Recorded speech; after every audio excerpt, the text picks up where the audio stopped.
My name's Grace. I'm just your regular woman, but life's thrown some curveballs my way. I guess I should start from the beginning. I met Jack in high school. He was the quiet guy in class, always keeping to himself. I was the one who made the first move. "Hey Jack, got a minute?" I remember asking him one day after class. That's how it all started. We were the typical high school sweethearts. Prom night, first kiss under the stars, all that stuff. His folks, Mr. and Mrs. Dawson, they loved me from day one. "Grace, you're just the kind of girl we hoped Jack would find," Mrs. Dawson used to say. I felt like part of their family. The only person who didn't seem too thrilled was my younger sister Lily. She's 4 years younger than me, but we never really got along. I remember catching her staring at Jack with this, I don't know, this longing look in her eyes. But I shrugged it off. Sisters, right? Jack and I got married when we were both 23. I had just finished college and started working as an economist. Jack took a job as a security guard. It wasn't much, but we were happy, or so I thought. A year into our marriage, our twins, Alex and Ben, were born. Jack was over the moon at first. "We're a real family now, Grace," he said, holding them at the hospital. But that joy didn't last. He started coming home late, sometimes not at all. "Where have you been?" I'd ask, trying to keep my voice steady. "Out," he'd snap back, avoiding my gaze. It was like living with a stranger. Then came the fight that changed everything. Money was tight, and the twins wouldn't stop crying. "Can't you make them stop?" Jack yelled one night. "I'm doing my best, Jack. They're your kids, too," I fired back. He stormed out of the house that night. The next morning, Jack and all his stuff were gone, vanished. I called him over and over, no answer. In a panic, I called my parents. "Have you heard from Jack?" I asked, voice trembling. There was a pause on the line. "Grace, honey, Lily's gone too," my dad finally said. My heart sank. It couldn't be. But deep down, I knew. Betrayed by my husband and my sister. I leaned on my parents and Jack's folks during that time. They were all I had left. "We're here for you, Grace," Mr. Dawson assured me, his voice heavy with disappointment. I filed for divorce. No sign of Jack or Lily.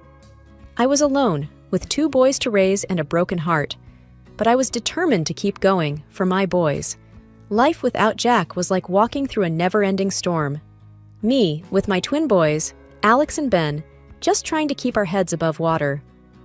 I remember one evening, the boys were crying non-stop. I was at my wit's end. That's when Mom called. "Grace, how are you holding up?" she asked, her voice full of concern. "Mom, it's tough. The boys won't sleep, and I'm exhausted," I admitted, feeling the tears coming. "Listen, honey, you're not alone in this. We're here for you, okay? Don't you forget that," Mom said firmly. That was Mom, always the rock in our family. Then there was Jack's dad, Mr. Dawson. He came over one day, just to check in. "Grace, I want you to know, we're just as upset with Jack as you are. You're still family to us," he said, sitting on our worn-out couch, looking around the small apartment I could barely afford. I just nodded, not trusting my voice. Mr. Dawson always had a way of making me feel like I wasn't a total failure. But the reality was, money was tight, real tight. I remember going through the bills, feeling like I was drowning. "How am I going to do this?" I whispered to myself. My dad came by one weekend to help out. He saw the stack of bills on the kitchen table. "Grace, you know we can help you out with this, right?" he said, his brow furrowed with worry. "I know, Dad. I want to do this on my own. I have to," I replied, trying to sound more confident than I felt. As the days turned into weeks, and the weeks into months, I settled into a routine. It was hard, no doubt about it. But every time I looked at Alex and Ben, with their big, innocent eyes, I knew I had to keep going. They were my world now, my everything. One day, after a particularly rough night, I dropped the boys off at my parents' place for a few hours. Just needed some time to breathe, you know? I sat in the park, watching other families, kids running around, laughing, parents watching over them, smiles on their faces. It hit me then, how much my life had changed, how much I had lost. But then I thought about what I still had: my boys, my family, a fighting spirit. I wiped away the tears, stood up, and walked back to my parents' house. I was Grace, single mom to 2 amazing boys, and I was going to make it, come hell or high water. Life was a roller coaster, and I was hanging on, trying not to fall off. Then one day, Mr. Dawson, Jack's dad, came over with an offer that could change everything. "Grace, I've been thinking," he started, looking a bit uncomfortable in our tiny living room. "I've got some savings, around $100,000. I want to give it to you, for the boys." I was speechless for a second. "Mr. Dawson, that's a lot of money. But I can't just take it," I replied, feeling overwhelmed. He waved a hand dismissively. "It's for my grandson's future, Grace. No strings attached." His generosity was touching, but an idea was forming in my mind. "Mr. Dawson, what if we use that money to start a business? Something that can give us all a steady income?" He raised an eyebrow. "What kind of business?" "A pastry shop," I said, the idea growing in my mind. "Your wife, Anne, she's an amazing baker. Remember those cakes she used to make for the church bake sales?" Mr. Dawson chuckled. "Yeah, she always had a knack for baking, but she's been out of that game for a long time." "Well, maybe it's time for her to get back in," I suggested, feeling a spark of excitement. The next step was talking to Mrs. Dawson, Anne. I went over to their house the following day. "Anne, I have a proposal for you," I said as we sat in her cozy kitchen. "How would you feel about starting a pastry shop? You bake, I'll handle the finances, and George can manage the front end." Anne looked surprised. "Me? A pastry chef again? Oh, I don't know, Grace. It's been ages." "You still got it, Anne. I know it," I encouraged her, hoping she'd see the potential. After a bit of convincing, Anne warmed up to the idea. "Well, it has always been a dream of mine," she admitted with a smile. We worked out the details over the next few weeks, found a little spot downtown that was perfect for the shop. We all put in the work, painting, decorating, getting everything ready. Opening day was a whirlwind. I stood behind the counter, watching as people poured in, drawn by the smell of fresh pastries and Anne's reputation. "Grace, we're doing it! We're actually doing it!" Anne said, her face flushed with excitement as she took a brief break from the kitchen. I smiled, feeling a sense of pride I hadn't felt in a long time. "We sure are, Anne. We sure are." It was more than just a business. It was a new beginning, a chance to build something of my own, and I was ready for it. The pastry shop, Sweet Beginnings, was more than just a new venture. It became our world. The early mornings, the endless baking, the constant hum of the oven, it was exhausting but exhilarating. Anne was in her element in the kitchen. "Grace, I need more sugar," she'd call out, her voice muffled by the mixer's whir. I'd dash to the storeroom, lugging back a heavy bag of sugar. "Here you go, Chef Anne," I'd tease, dropping the bag with a thud. George, Mr. Dawson, was the charm behind the counter. "You must try our apple pie, best in town," he'd boast to the customers, who lapped up every word. He had a knack for making everyone feel special.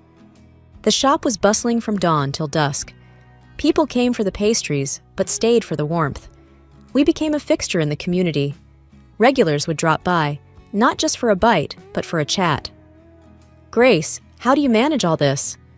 One of our regulars, Mrs. Jenkins, asked me one busy afternoon.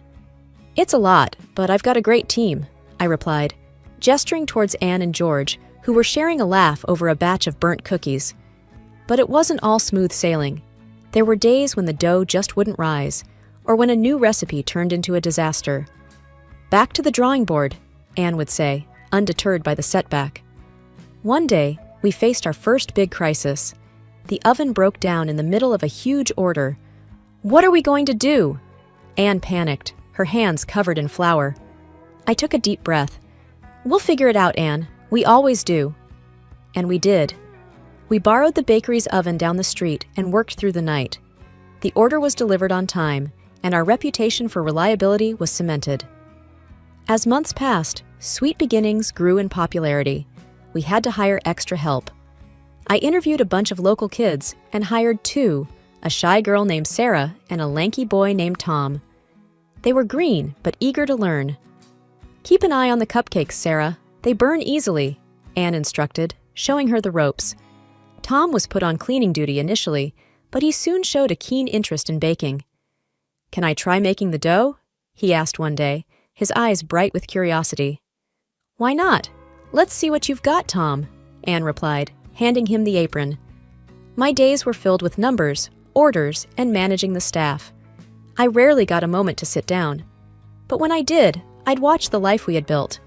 The customers enjoying their treats, the laughter from the kitchen, the sense of community. It was overwhelming at times. My parents were regular visitors. "You've turned this place around, Grace," my dad said one day, looking around proudly. "It's not just me, Dad. It's all of us," I replied, feeling a sense of team pride.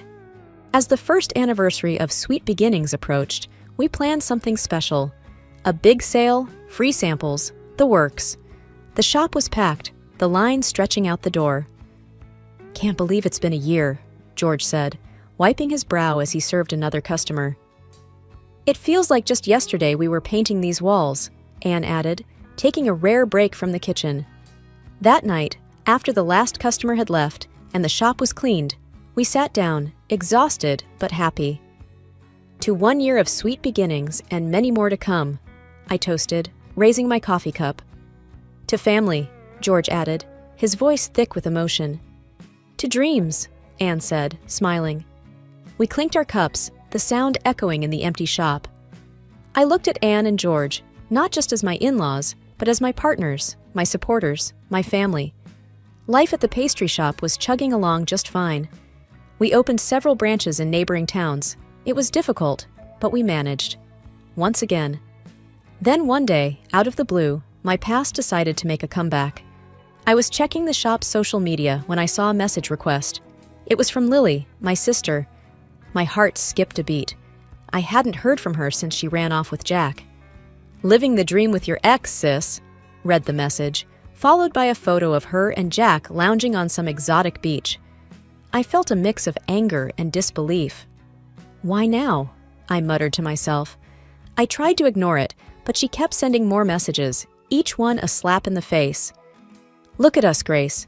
This could have been you, but you were too busy playing shopkeeper," another message taunted.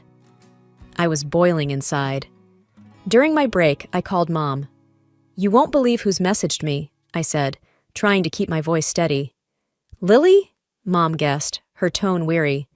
"What does she want now?" "Just rubbing her fancy life in my face," I replied, scrolling through Lily's messages filled with pictures of her and Jack. "Don't let her get to you, Grace. She's just trying to provoke you," Mom advised. I knew she was right, but it was hard to swallow. That evening, I talked to George about it. "Can you believe it? After all these years, she has the nerve to flaunt her life with Jack," I said, frustration evident in my voice. George shook his head. "Some people never change. Just ignore her, Grace." But ignoring her was easier said than done. Every new message from Lily was like a thorn pricking me. Pictures of fancy dinners, luxury hotels, endless bragging. It was too much. One day, I finally snapped. "What do you want, Lily? Why are you doing this?" I typed back, my fingers trembling with anger. Her reply was quick. "Just showing you what you're missing out on. It's not too late to join the fun side of life, Grace." I stared at the screen, my mind racing. Join her? After everything she had done? "No thanks, I've got everything I need right here," I typed back, trying to sound more confident than I felt. She sent a laughing emoji in response. "Suit yourself. Enjoy your little bakery." I blocked her. It felt like the only way to stop her poison from seeping into my life. But even after blocking her, her words lingered in my mind. I looked around the shop, at the customers enjoying our pastries, at my team working hard, at the life I had built. Lily could keep her so-called glamorous life. I had something real, something I was proud of. But her messages left a sour taste in my mouth. It was a reminder that no matter how far you go, the past has a way of catching up with you. I just hoped it wouldn't catch up any further. The sting of betrayal from Lily's messages lingered in my mind. I knew I had to do something, but I wasn't sure what. That's when George, my father-in-law, proposed a plan that seemed almost too daring. As we sat in the back of the pastry shop, I spilled the beans about Lily's messages. George listened, his face a mix of concern and anger. "Grace, we can't let them get away with this," he said, his voice firm. "We need to teach them a lesson." I was intrigued but cautious. "What do you have in mind?" George's eyes twinkled with mischief. "A fake will. We make them think they stand to inherit something substantial." It was a bold plan, but part of me was eager for some sort of retribution. "You think it will work?" I asked. "I'm sure of it. Greed can make people do foolish things," he replied confidently. I took a deep breath and sent Lily a carefully worded message. "Heard about George's new will. Looks like you and Jack might be in for a surprise." Lily's response was swift and predictable. "What kind of surprise? Tell me more." I played along, giving away just enough to keep her interested. "Can't say much. You should come back if you don't want to miss out." Then came the call from Jack. His voice, once so familiar, now sounded distant and cold. "Grace, what's this about a will?" he asked bluntly. Hearing him after all these years, I felt a surge of emotions, but I kept my composure. "You heard right. George is considering his options," I said nonchalantly. Jack's interest was piqued. "And what about us? What are we getting?" The blunt greed in his voice was jarring. Not a single word about our sons, his own children. It was all about what he could gain. "You'll have to come back and see," I replied, keeping my tone neutral. "We'll be there," he said, before abruptly ending the call. I hung up, my heart racing. The plan was in motion, and there was no turning back. I filled George in on the conversation. "They took the bait," I said, a mix of satisfaction and nervousness in my voice. George nodded, a look of determination on his face. Let's see how far they're willing to go for greed. Over the next few days, I couldn't shake off the anxiety. What if the plan backfired? What if it made things worse? George, however, remained calm and collected. "Trust the plan, Grace. We're in control," he reassured me. As the day of their return approached, the shop buzzed with rumors. Our staff, unaware of the real reason behind Lily and Jack's return, speculated wildly. "Maybe they're coming back for good," Sarah, one of our employees, suggested. Tom, another employee, chimed in. "Or maybe they're here to cause more trouble." I tried to focus on work, but my mind kept drifting to the impending confrontation. Lily was back in town, flaunting her lavish lifestyle right in my face. "Look at all I've bought, Grace. Life's been good to us," she gloated, waving her designer bag. I tried to keep my composure. "Glad to hear it, Lily." She smirked. "Well, of course, you wouldn't understand. You're just a simple accountant." Her words stung. She didn't know the whole truth, but I bit back my response. "I'm happy with my life, Lily. That's enough for me." She scoffed. "You were always so boring, Grace. No wonder Jack left you for me." Before I could reply, George, Jack's father, stepped in. "That's enough, Lily. Let's talk about why you're really here." Jack, who had been quiet until now, spoke up. "Yeah, about the will. We're entitled to our share, right?" George looked at them both, a stern expression on his face. "Actually, there's something you should know about the confectionery business." Lily and Jack leaned in, eager. "The confectionery and its branches in other cities, they don't belong to me," George began, his voice steady. Their eyes widened in confusion. "They belong to Grace," he continued. "She's the true owner. I was just listed as the leader." Lily's face turned from smug to shocked. Jack's mouth hung open, unable to process the revelation. You're rich?" Jack stammered, his eyes darting between me and George. I nodded, a sense of satisfaction washing over me. "Yes, I am." Lily was speechless, her earlier arrogance evaporated. "And there's more," George added. "I've decided to leave all my property to my grandchildren, Grace's boys." And then Lily screamed, "What? You can't do this to us. We need money to pay off these damn debts." "Lily, shut up," Jack tried to tell her. I laughed. "Don't worry, Jack, I know everything. All your ostentatious luxury is nothing but loans, loans, and more loans." The final blow landed. Lily and Jack looked utterly defeated, their dreams of a windfall crumbling to dust. I looked at them, feeling a mix of triumph and pity. They had come back for money, only to find that their greed had led them to nothing. After Lily and Jack left the shop, their faces a picture of shock and defeat, I couldn't help but feel a mix of triumph and relief. George patted my back. "You handled that well, Grace." "I just wish it didn't have to come to this," I sighed, staring at the door they had just walked out of. "Well, sometimes life throws you lemons, and you made the best lemonade out of it," George said with a chuckle. Just then, Sarah, one of our employees, came up to us. "Is everything okay, Grace? We heard some commotion." I smiled at her.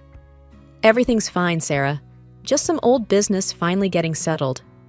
She nodded, still looking a bit concerned, but went back to her work.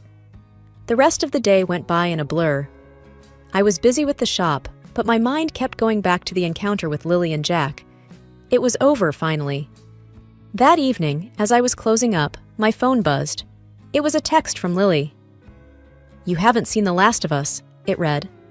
I stared at the screen, feeling a surge of anger. But then, I took a deep breath and typed back, "Move on, Lily, I have." I blocked her number, feeling a sense of finality. It was time to let go of the past and focus on the future. As I walked home, I thought about my journey. From the heartbreak and betrayal to building a successful business and standing up for myself. It hadn't been easy, but I had come out stronger. I reached home to find my boys, Alex and Ben, playing in the living room. They ran up to me, their faces beaming. "Mommy, you're home!" I hugged them tightly, feeling an overwhelming sense of love and protection for them. "Yes, and I'm not going anywhere," I whispered. That night, as I tucked them into bed, I realized that this was my true wealth. My children, my family, my resilience. I went to bed that night with a smile on my face. I had faced my biggest fears and emerged victorious. I was no longer just Grace, the betrayed wife, or Grace, the simple accountant. I was Grace, the fighter, the survivor, the winner. And this was just the beginning.